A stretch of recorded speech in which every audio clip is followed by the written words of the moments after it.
I was just finishing up my morning coffee when my phone rang, the number flashing on the screen instantly making my stomach drop. It was from Florida, my son's wife. I hadn't heard from her in weeks, not that I minded. She always had a way of making everything feel off. But this time, it felt like something was terribly wrong. I picked up the phone, heart already hammering in my chest. Mom, her voice was distant, cold even. It's your son. He's in the hospital. He's in critical condition. I froze, the words echoing in my head like a bad dream. What? What happened? Is he okay? I asked, voice shaking. I could hear her taking a deep breath, almost as though she was holding something back. He's been hurt badly. The doctors are doing everything they can. I felt my hands go clammy. Why are you telling me this? Where is he? Why aren't you at his side? The words rushed out, sharp with the anger I could barely contain. There was a long pause. Too long. I didn't know what to say, okay. I thought it would be better if you heard it from me, she finally said, her voice more defensive now. I gripped the phone tighter, trying to breathe through the knot in my stomach. Where is he now? I'm coming down there. Florida. The hospital on Riverdale. You should hurry. And then, almost as an afterthought, I'm having a party tonight. You'll need to make it quick. I felt the blood rush to my head. A party? I nearly shouted. Your husband, my son, is lying in a hospital and you're throwing a party? I didn't know what else to do, she said, her tone now distant, detached. Look, just hurry up, all right? The call ended before I could respond, my mind swirling with 1,000 questions. How could she be so heartless? What had happened to my son? Was he going to make it? I didn't have time to waste. I grabbed my things, barely noticing what I was packing, and rushed out the door. The flight was a blur. I couldn't think straight, just imagining the worst. My son, my boy, the one I raised with everything I had, was slipping away. And she was having a party. I tried to call her back, but there was no answer. The silence in the car, the airport, felt like it was closing in on me, suffocating me. I kept thinking about everything we had been through. The long nights when he was sick as a child, the endless hours I spent at his side, never leaving him. And now this. The plane ride felt like it took forever, but the closer I got to Florida, the worse the pit in my stomach grew. I had to get to the hospital. I had to see him. As I made my way through the airport, I could already feel the weight of everything pressing down on me. The angry thoughts swirling in my mind. What was she thinking?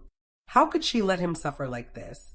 By the time I arrived at the hospital, my legs were shaking, my heart racing so fast I thought I might collapse right there in the lobby. The nurse at the front desk looked at me with pity as she handed me a clipboard. You're here to see Mr. Daniels, right? She asked, her voice too soft. I nodded, barely able to find my voice. I walked into his room, and the sight that met me almost knocked me to my knees. There he was, my son, hooked up to machines, his face pale, his body so still. I couldn't breathe, couldn't move. This wasn't supposed to happen. Not to him. Not to my boy. I whispered his name, and for a moment I thought I saw his eyes flutter just a little. But the machines kept beeping, a reminder of the life that hung by a thread. Why weren't you here? I whispered, not sure if I was asking her or him. I felt a hand on my shoulder and I spun around. A doctor, his face serious. Ma'am, we need to talk about his condition. Your family, right? I nodded, struggling to keep it together. Your son, he's fighting, the doctor said. But it's touch and go right now. I couldn't breathe. My son might not make it. And I hadn't even been there. How could this happen? Why wasn't anyone telling me what happened? I reached out to hold his hand, the coldness of his skin a stark reminder that everything had changed. No, I wouldn't let it end like this. I was still reeling from the phone call, my heart heavy with fear and confusion, as I stepped off the plane in Florida. The hospital was just a short drive away, but it felt like miles as I rushed through the airport, barely noticing the crowds or the noise around me. All I could think about was my son. Was he okay? What had happened to him? And where was his wife in all of this? The moment I pulled up to the house, something felt off. The usual quiet that I expected from a family in crisis was nowhere to be found. Instead, There was laughter. Loud, happy, almost carefree. I could hear music blaring from inside. The sound of glasses clinking, people chatting. I froze in the driveway. I had just left my son's hospital room, where he lay unconscious, fighting for his life, and here, at the place where he should have been safe, his wife was throwing a party. I couldn't believe it. I walked up the front steps, my mind in a daze. I knocked hard on the door. It swung open, and there she stood. My daughter-in-law, her face flushed, a glass of wine in her hand, laughing with some friends. "Mom," she said, almost too cheerfully, "you made it. I didn't think you'd be able to." I cut her off, barely able to keep my voice steady. "Why aren't you with him?" I spat, stepping inside. "Why aren't you by your husband's side?" She blinked, looking at me like I was the one being unreasonable. "Oh, come on, Mom. It's just a little party. I can't sit around crying. He's in the hospital, yes, but what am I supposed to do? Sit in a dark room and wait for something to change?" I stared at her, not knowing whether to scream or break down. "He's fighting for his life, and you're throwing a party?" The words barely left my mouth before I felt the flood of anger rise up within me. She shrugged and took a sip from her glass. "What am I supposed to do, huh? I can't just sit here and be miserable. He's gonna be fine, you'll see." Her nonchalance was infuriating. I wanted to yell, to demand answers, to force her to feel the weight of what was happening. Instead, all I could do was stand there, watching her smile as though this was just another Saturday night. I took a deep breath, trying to control the trembling in my hands. "Where's my son?" I asked, my voice shaking. "Where is he?" "Oh, he's in the back bedroom, I think," she said, casually waving her hand. "Look, I didn't know you were going to rush down here like this. We're all fine. Everything's under control." Everything inside me screamed that something was terribly wrong. She was so cold, so indifferent. How could she act like nothing had happened? How could she be so careless? I didn't say anything else. I walked past her, my eyes scanning the room. There were at least a dozen people, laughing, drinking like this was any other day. The contrast between this and the hospital, where my son lay, vulnerable and unconscious, made my stomach turn. I walked down the hallway, into the back bedroom. There, lying in the bed, was my son. He looked smaller than I remembered, frail, his skin pale against the white sheets. The machines beeped in the background, and I could hear the steady rise and fall of his breath, but that didn't make me feel better. It just made everything feel worse. I reached out to touch his hand, cold and limp. "Oh, my baby," I whispered, my throat tight with unshed tears. I bent down to kiss his forehead, my heart breaking all over again. Behind me, the sound of the door opening made me turn. There she was again, my daughter-in-law, standing in the doorway, watching me. "Are you done with your little moment now?" she asked, almost bored. "I told you he's fine. It's not like he's dead." I couldn't even look at her. I had no words. My mind was too full, too overwhelmed. I wanted to scream, to make her understand, but I knew it would be pointless. I had been a fool to trust her, to believe that she would care for my son as I had. I thought she was family, but now I realized she was just a stranger in my life, a woman who cared more about a party than the man she had married. "I don't know what's wrong with you," I said, my voice cold, finally turning to face her. "But you need to wake up. Your husband is lying here, fighting for his life, and you're acting like everything is normal." She stared at me for a long moment, her face unreadable. "You don't understand," she said finally, almost whispering. "I don't know how to deal with this, with him, with you. I never wanted to be the one to keep it all together. I'm not the one who's supposed to fix things." I shook my head. "You should have been there for him," I said, my voice quiet but firm. "Instead, you've destroyed everything." She didn't respond. She just stood there as though she didn't care, or maybe didn't know how to care. And that was the moment I knew I could never look at her the same way again. She wasn't the woman I had once welcomed into my family. She was something else entirely. I couldn't tear my eyes away from my son. The machines beeped steadily, almost mockingly. Each sound seemed to echo in my chest, reminding me that he was here, lying helpless, while I couldn't do a damn thing to save him. My hand shook as I reached out to touch his cold skin, but the chill of his body only made the pain more real. "What happened to you?" I whispered under my breath, though I knew he couldn't answer. How did this go so wrong? The questions swirled in my mind, louder than the beeping of the monitors. He had always been strong, stronger than me sometimes. I had spent so many years protecting him, watching him grow, believing he was safe. And now he lay here, vulnerable, while the woman who should have been his rock was nowhere to be found. I glanced back toward the door. My daughter-in-law was still gone, still not here. I felt the anger well up again, sharper than before. How could she not be here? How could she leave him in a state like this and go on with her life like nothing had happened? The party she'd thrown, the coldness she showed when I arrived, it all started to sink in. She wasn't who I thought she was.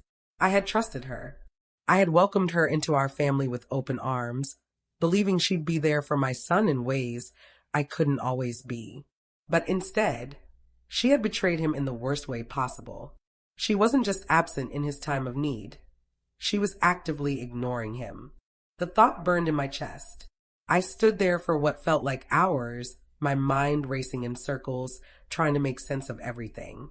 My fingers brushed through my son's hair and I whispered his name, hoping somehow he'd hear me. The steady rise and fall of his chest felt like a cruel reminder that this was his reality now. Just then, a nurse walked in, interrupting my thoughts. She seemed to be avoiding my eyes, but she spoke softly, almost like she was trying not to disturb the fragile silence in the room. "Mrs. Daniels?" She held out a piece of paper. "This is the emergency contact list we have on file. Your son's name is listed, but the others," she trailed off, tapping the paper gently. I took it from her, barely processing the words. The list was short, and at the bottom, beside my son's name, was a word I wasn't ready to see. Unreachable. What does this mean? I asked, my voice barely above a whisper, the lump in my throat growing with each passing second. The nurse shifted awkwardly. "It means there's no one else we can contact right now. No other family, no other immediate contacts. Just you." I felt my legs weaken, and I stumbled back against the chair. My eyes darted to the door once again, almost willing her to walk in and fix this. But she didn't. She wouldn't. My heart felt like it was being ripped out of my chest as the cold truth hit me. I had always believed that she would take care of him when I couldn't be there, that she would love him the way I loved him. But that was a lie. The reality was harder to swallow than anything I could have imagined.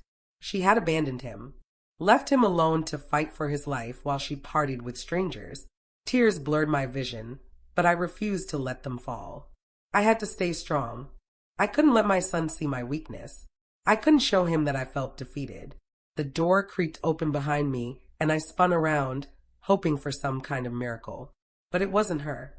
It was just a doctor, someone I didn't recognize, someone who didn't know the pain I was feeling. "Mrs. Daniels, I'm Dr. Harris," he said, his voice kind but firm. "Your son's condition is still critical. We're doing everything we can, but I need you to be prepared. It's going to take time, and we need to focus on keeping him stable." I nodded, trying to force a smile, but all I could hear was the steady beeping of the machines. The noise had become deafening, and with each beep, my heart shattered a little more. I had trusted her. I had believed in her. I had let my son down by leaving him in her care, assuming she would protect him the way I had. But now, in this sterile, cold hospital room, I could only think of one thing. I needed to fix this. I needed to be there for him. For the first time, I realized just how much I had taken my son for granted, thinking that life would always be easy, that he would always be safe. The truth hit me like a punch to the stomach. It wasn't just about her betrayal. It was about my failure as a mother. I wasn't there when I should have been. I hadn't been there when he needed me the most. But it wasn't too late. Not yet. I stood up, wiping the tears away before they could fall. I wasn't going to let him slip away without a fight. I wasn't going to let her destroy everything we had. I would be the one to save him. And no matter what, I would make sure he knew that I was here, that I always would be, no matter what she did.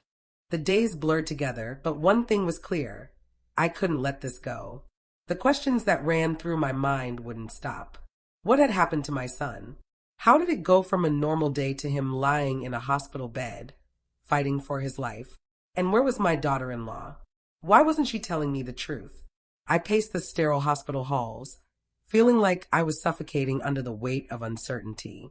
I tried to talk to the doctors, to anyone who would listen, but the answers I got were always vague, always avoiding the real question: what happened?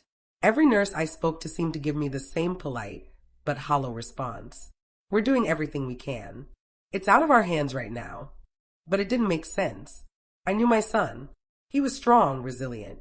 Whatever had happened to him wasn't just an accident. There was something else, something deeper. I couldn't shake the feeling that everyone was hiding something from me. Every time I asked about the details, the people around me would look away, their eyes darting nervously, their voices lowering. The frustration was eating at me, gnawing at the edges of my sanity. Why wouldn't they tell me? What was going on? I needed answers. I had to get them. It wasn't until the third night, when the hospital was quieter and most people had gone home for the evening, that I overheard something that would change everything. I was sitting in the hallway outside my son's room, my mind spinning, when I heard two nurses talking. Their voices were low, but not low enough to hide the tension between them. "You hear about Mr. Daniels?" one of them asked. "Yeah, I heard. They said it was a domestic issue, but I don't know what happened. I can't believe she didn't call anyone." "I can't believe she's just gone," the other nurse replied. "She's nowhere to be found, and no one's heard from her in days." My heart stopped. The pieces were starting to fall into place. A domestic issue? The words rattled in my chest. This wasn't just an accident. Something had happened between them, something my daughter-in-law was hiding from me. I stood up, my legs shaking. I couldn't move, couldn't breathe. The betrayal hit me like a ton of bricks. How could she have kept this from me? My mind raced with 1,000 thoughts. Had she been involved in my son's injury? Did she hurt him? The very idea of it made me sick to my stomach. I was still processing the conversation when I heard the sound of footsteps behind me. I turned quickly, only to see one of the nurses walking toward me with a clipboard. She froze when she saw the look on my face. "Are you okay?" she asked, her voice soft but tinged with caution. I nodded stiffly, my voice barely a whisper. "What happened to my son? What really happened?" She didn't answer right away, but I could see the hesitation in her eyes. Then she spoke in a low voice, just above a whisper. "It's not my place to say, but I'll tell you this. Your daughter-in-law knows more than she's letting on. She was the first person on the scene, and yet she didn't even call for help. She just left him there." The words hit me like a slap across the face. My stomach churned, and I fought the urge to throw up. She had left him there? I felt the room spinning around me. Why didn't anyone tell me this? Why hasn't anyone said anything? I asked, my voice rising in disbelief. The nurse lowered her head, her face pained. "People talk, but no one wants to get involved, Mrs. Daniels. The family's complicated. People are afraid to say the wrong thing." I couldn't believe it. This was happening right under my nose, and I had been too trusting, too blind to see it. I didn't even wait for the nurse to finish speaking. I turned on my heels and made my way back to my son's room, my heart pounding in my chest. I needed answers, and I would get them no matter what. When I reached his room, I stood outside for a moment, my hand on the door, trying to steady my breath. My son lay there, still unconscious, so fragile, so vulnerable. I had to protect him, had to make sure he was okay. But what if the person I trusted most had betrayed him? What if she was the one who had caused all this pain? I pushed the door open and stepped inside. I watched my son's chest rise and fall, the steady beep of the machines offering a small semblance of comfort. But I couldn't shake the feeling that something was terribly, horribly wrong. She had left him there to die, and I couldn't forgive her for that. I couldn't sit by any longer. The anger, the betrayal, the pain, it all built up until I couldn't keep it inside. The questions, the uncertainty, the lies. Everything about this situation felt wrong, and I wasn't going to let it slide any longer. I had already been through enough. My son, was lying in that bed, fighting for his life while the woman who was supposed to stand by him had run away. leaving him to suffer. That was not something I could forgive. I found myself standing outside the house, my hands trembling at my sides. I didn't know if I was ready for this confrontation, but I knew I had to do it. I had to confront her, to face the truth, no matter how painful it might be. I walked up to the door with a steady determination, each step feeling heavier than the last. I had already put off this moment for too long. But now, there was no turning back. The door swung open before I even had a chance to knock. My daughter-in-law stood in front of me, her expression a mix of surprise and annoyance. "Oh, it's you," she said flatly, as though my presence didn't matter. She didn't even ask if I was okay, didn't seem to care about what had happened to her husband, to my son. I couldn't hold it in any longer. The anger exploded from me. "How dare you? How dare you leave him alone like that?" My voice shook, but the fury in me was stronger than the fear. "How could you just let him lie there and not even try to help?" She raised an eyebrow, clearly not expecting me to come at her like this. "Mom, you're overreacting. He's fine. He'll be fine. Why don't you just relax for once?" She waved me off like it was all nothing, like everything that had happened was just a small mistake, something easily forgotten. But I couldn't forget. I couldn't let it go. I stepped closer, my heart hammering in my chest.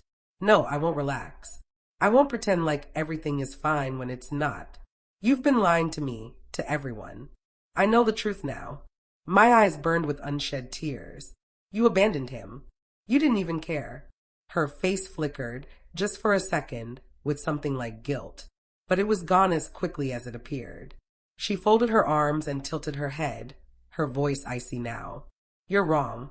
I don't know what you think you know, but you're making a big deal out of nothing. He's fine. Stop blowing things out of proportion." I saw the lie in her eyes. I saw the guilt she couldn't hide anymore. The way she shifted her gaze, the way she clenched her jaw. She was unraveling, and she knew it. I stepped even closer, my voice low but firm. "I know what you did. You were the first one there, and you just left him like it didn't matter. You didn't even care enough to pick up the phone and tell anyone. You left him to die, and I can't let you get away with it." For a moment, she stood there, silent, her eyes flicking from my face to the floor, then back again. The arrogance that had once surrounded her seemed to deflate, just for a moment. But then she straightened up and took a deep breath, her walls going back up. "You don't know what you're talking about," she said, her voice colder now. "I did what I had to do. I'm not responsible for everything that happened. He wasn't even supposed to be in that situation. Don't put this on me." I clenched my fists, my nails digging into my palms. "You're lying. I know you are." The words felt like they were ripping out of me. "You've been lying from the start. And now you want me to believe that this was all some accident? No, I won't let you get away with it." She turned her back to me, the slightest tremor in her shoulders giving away the truth. But she didn't speak, didn't admit a single thing. She just kept trying to push me away with her cold indifference. But I wasn't done yet. "I won't let you destroy him," I said, my voice hardening. "You've done enough. And if you won't be honest with me, then I'll make sure everyone else knows what you've done. I won't stand by and watch you ruin my son's life." Her back stiffened. "You don't know what you're dealing with," she snapped, spinning around to face me. "You have no idea what's going on. Just stay out of it." But I could see it in her eyes. I could see her fear, her guilt, her panic. And in that moment, I knew I had her. She was trying to hold everything together, but the cracks were showing, and I wasn't going to let her hide anymore. "I'm not going to stay out of it," I said, my voice low but steady. "Not anymore." It started small. The cracks were subtle at first, just whispers, a stray comment here and there, but I noticed them. My daughter-in-law's life was beginning to unravel, and I was the one who set it in motion. I didn't even realize how much I craved her downfall until I saw the first signs. The first thing I noticed was the way people started to avoid her. At first, it was just a few acquaintances, people who always showed up at her parties or at the office. But then it spread. She had always been the center of attention, the one people sought out for advice, for approval. Now, they were avoiding her like she was a plague. I didn't feel a shred of pity. She had betrayed my son, and the moment I realized that, something inside me clicked. She deserved this. All of it. I watched as her career started to take hits. The emails she received from her boss became more formal, less friendly. The project she had been working on for months suddenly fell apart. I knew that this wasn't a coincidence. She was being pushed out, just like she had pushed my son to the side when he needed her the most. I could feel the anger inside me boil. But it wasn't just anger anymore. It was something darker, something more powerful. It wasn't just about her abandoning my son. It was about the lies she had told, the way she played everyone, made herself out to be this perfect, flawless woman when she was nothing but a fraud. She had always used people, manipulated them with her charm and fake kindness. And now the world was starting to see who she really was. The more I watched her fall, the more satisfaction I felt. I had started it, after all. Her world was crumbling piece by piece, and I didn't even need to lift a finger. All I had done was speak the truth, expose her, and the rest had taken care of itself. But there were moments, quiet moments, when I questioned if I was doing the right thing. Was I being consumed by my desire for revenge? Was I letting this hate take over me? But every time I thought about my son, lying in that hospital bed, so fragile, so broken, I felt the anger rise again. He was suffering because of her, and nothing I did could undo that. But maybe, just maybe, I could make her feel a fraction of the pain he had. She deserved it. I remember one day, I ran into her at the grocery store. She was walking quickly, her face tight, her eyes darting from side to side, as though she was trying to avoid someone or something. As soon as she saw me, she froze. For a moment, it was like time stopped. The tension between us was palpable, so thick that I could almost taste it. "I didn't expect to see you here," she said, her voice forced, almost trembling. I didn't say anything at first. I just stared at her, watching her mask of confidence begin to slip. "I'm sure you didn't," I replied, my voice cold. "But I'm here, and I think it's time you know the truth." Her face tightened, and she took a step back, almost as though she was trying to distance herself from me. But there was no running from the reality anymore. She had already exposed herself for who she was, and no amount of running would change that. She tried to smile, but it looked like a mask, a hollow attempt at keeping up her perfect image. "You don't have to do this," she said softly, but there was no real apology in her voice, no real remorse, just a need to protect herself, to keep her dignity intact. "Do you honestly think I'm going to let you get away with what you've done?" I asked, my voice unwavering. "Do you think you're the only one who matters here? That I'm just going to sit back and watch you destroy everything?" She opened her mouth to say something, but no words came out. Her lips trembled, and for the first time, I saw a crack in her facade, a glimpse of the fear that had been hiding behind her arrogance. But it wasn't enough. It wasn't enough to make me feel sorry for her. "You'll pay for what you've done," I said, each word heavy with finality. "I'm not done with you yet." I walked past her, my heart pounding in my chest, but for the first time in weeks, I felt like I was in control. This was my fight now, and I wasn't going to lose. Not when it came to my son. The next few weeks were a blur, but I watched as she sank lower and lower. Her friends turned their backs, her professional life crumbled, and her perfect little world came crashing down around her. It wasn't about karma, it was about justice. She had taken everything from my son, and now she would lose everything too. I didn't care how it happened. It didn't matter if it was karma or if it was just the consequences of her own actions. All I knew was that she was going to fall, and I was going to watch every second of it. It wasn't just that things started to fall apart for her. It was that it seemed like the universe itself was aligning to make her suffer. Every step she took was wrong, every decision a mistake. It wasn't long before the whispers began. First, it was just a few hushed conversations behind closed doors, but it quickly spread. Her friends, the ones who had once clung to her side, began to distance themselves.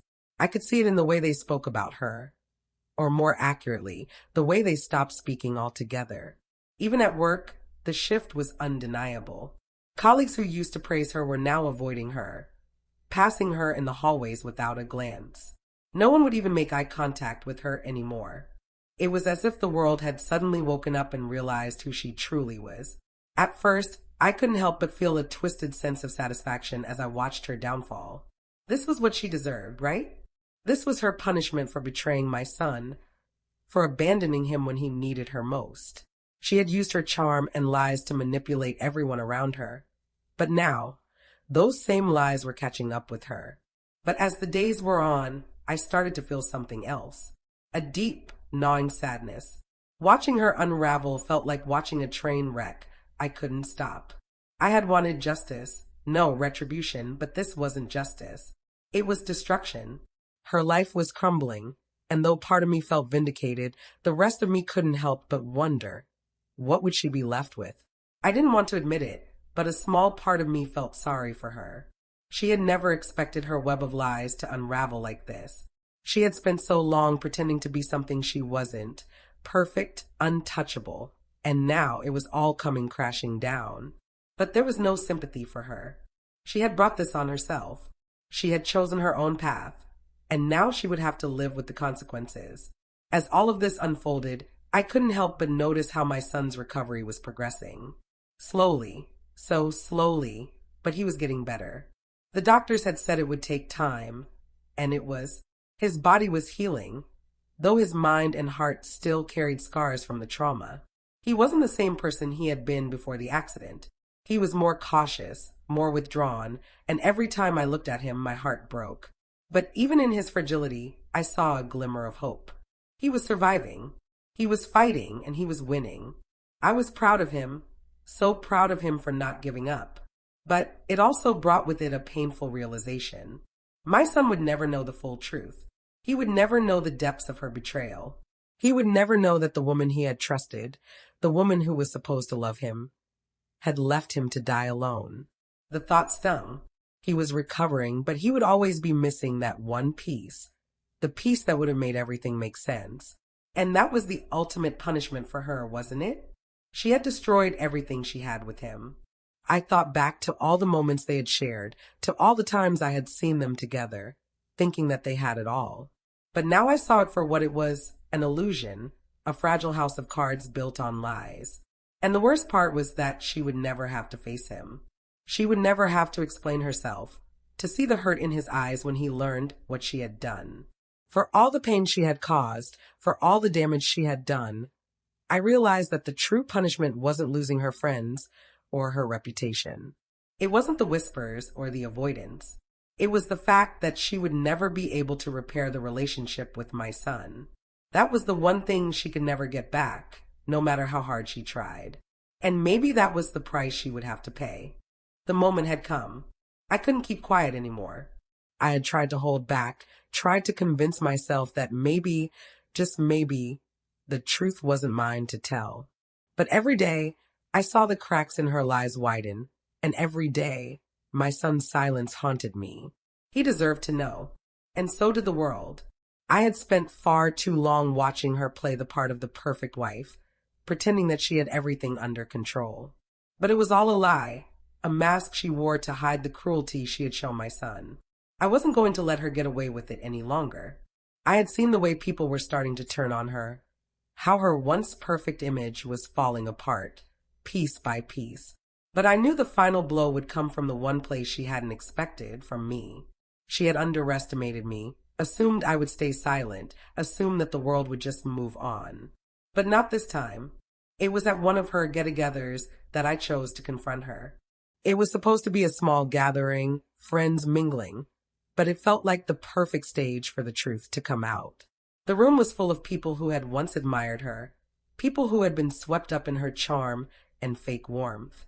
Now, they were all just waiting for the next thing, their eyes on her, curious but unsure. I could see the doubt starting to take root. I walked into the room without hesitation, all eyes turning toward me as I made my way to the center. I didn't care about the awkward silence. I didn't care about the stares or the hushed whispers. When I reached her, she was standing by the window, holding a glass of wine, her back to me. She turned around when she heard my steps, and for the first time in ages, I saw a flicker of something in her eyes, something close to fear. "Mom," she said, trying to mask the tension in her voice, but I heard it. She knew what was coming. "You're not going to get away with this anymore," I said, my voice louder than I had intended. I didn't care. "You've been lying, manipulating, and abandoning the one person who trusted you, my son. And it's time everyone knew what you've done." She opened her mouth to speak, but I didn't give her a chance. "You left him. You abandoned him when he needed you most. You didn't even care enough to make a call, to let anyone know what was happening. You threw him aside like he was nothing, and I won't let you pretend like nothing happened." The room was silent. Her friends, the people she had once considered allies, watched in stunned disbelief. I could feel the weight of their eyes on me, but I didn't look at them. My focus was on her, the woman who had destroyed my son's heart. "How dare you stand here and act like you've done nothing wrong?" I continued, my words gaining strength. "How dare you throw your little parties, live your perfect life while he was fighting for his?" I stepped forward, my hand shaking, but my heart resolute. "You think you can keep lying? That you can just keep walking away from the truth?" She took a step back, her eyes widening, her calm demeanor starting to crack. "Please stop," she whispered, but I could see the fear now. She wasn't in control anymore. "I'm not going to stop," I said, my voice steady now. "You will face the consequences of what you've done. And it's not just me who's going to know. Everyone is going to know what kind of person you really are." Her face drained of color, the confidence she had once worn so proudly slipping away. "I didn't mean to," she began, but I cut her off, my voice harder than I ever thought it could be. "It's too late for apologies," I said, shaking my head. "You've lost everything. You think you can hide from the truth, but it's already out. Everyone here knows who you are now, and no amount of pretending is going to change that." I saw the tears in her eyes before she could wipe them away, but they didn't move me. The woman who had once been so untouchable, so cold, was finally facing the consequences of her actions. I turned to the crowd that had gathered, their eyes darting between the two of us. "Let this be a lesson," I said, my voice cold but clear. "This is who she really is. This is what she's capable of." I looked back at her one last time, her face pale, her posture broken. And for the first time since everything had started, I felt a sense of relief wash over me. The truth was out. There was nothing she could hide anymore. I walked out of the room without looking back. As I stepped outside, I took a deep breath, feeling the weight I'd been carrying for so long start to lift. It wasn't about revenge anymore. It was about exposing the truth, about making sure my son would never have to live in her shadow again. The confrontation was over. I had said everything that needed to be said, exposed her lies for the world to see. And yet, as I stood there in the aftermath, the victory I thought I would feel was nowhere to be found. Instead, there was only emptiness. I thought the truth would bring relief. I thought that once everything was out in the open, I could finally breathe again. But as I walked away from the ruins of my family, I realized something. My son had survived, yes, but the damage was already done. The family we once had was gone. The life we had built together was destroyed. I had won, but I didn't feel like a victor. The anger that had fueled me for so long, driving me to expose her, to tear her down, now felt hollow. I had gotten the truth out, but at what cost? What had I gained? Revenge? Justice? It didn't feel like either. It just felt empty. The party, the betrayal, the lies. It all seemed like a dream, something that happened to someone else. It was all so surreal now. But in the end, it was all too real. My son was recovering, slowly but surely. His body was healing, but the scars, both physical and emotional, would remain. And I could see it in his eyes. He wasn't the same person anymore. He was quieter, more distant. He hadn't fully processed everything that had happened, but I could tell he would never be the same again. It broke my heart to see him like this. I had wanted to protect him, to keep him safe from harm, but in the end, all I could do was watch as everything crumbled around us. But as the days passed, I realized something. Revenge wasn't the answer. It had never been. I thought that if I made her pay, if I made her face the consequences of her actions, it would fix everything. But it didn't.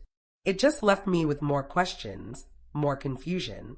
The anger that had driven me for so long wasn't going to bring my family back. It wasn't going to undo the damage that had been done. What I needed was to let go. I needed to forgive, not for her, but for me. I needed to find peace. And maybe, just maybe, that would give my son and me a chance to rebuild. The days after the confrontation were quiet, but not peaceful. It felt like we were walking through a fog, both of us trying to find our footing again. My son was recovering physically, his wounds slowly healing. But I could see the strain in his eyes, the uncertainty in the way he held himself. He had been through too much, too soon. We talked little about what happened, mostly because neither of us knew where to begin. The betrayal was still too fresh, too raw. But we didn't need words. I could see in his eyes that he understood, and I could feel the weight of everything we had been through. I used to think that survival meant seeking retribution, making the person who hurt us pay for their actions. But now I knew better. Survival wasn't about revenge. It was about rebuilding, about finding a way forward even when everything felt broken. I watched my son as he began to regain his confidence, though the scars would always remain. But I also saw something new in him. There was a strength there, a resilience that I hadn't noticed before. He wasn't just surviving, he was learning to live again. And that gave me hope.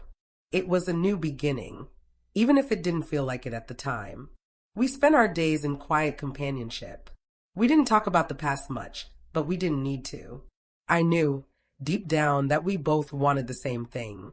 To move forward, to heal, to start over. I wasn't sure how to fix everything, but I knew that we could fix us. I had spent so much time focusing on what had been taken from us, on the betrayal, on the lies, that I forgot what we still had, each other. As my son grew stronger, so did I. We both found a way to forgive, not for her, but for ourselves. The anger that had consumed me was finally starting to fade. It wasn't easy, but I could see a future for us, one where we could find peace, one where we could begin again. My son and I still had a long road ahead of us, but we weren't alone. We had each other. And for the first time in a long time, I felt like that was enough.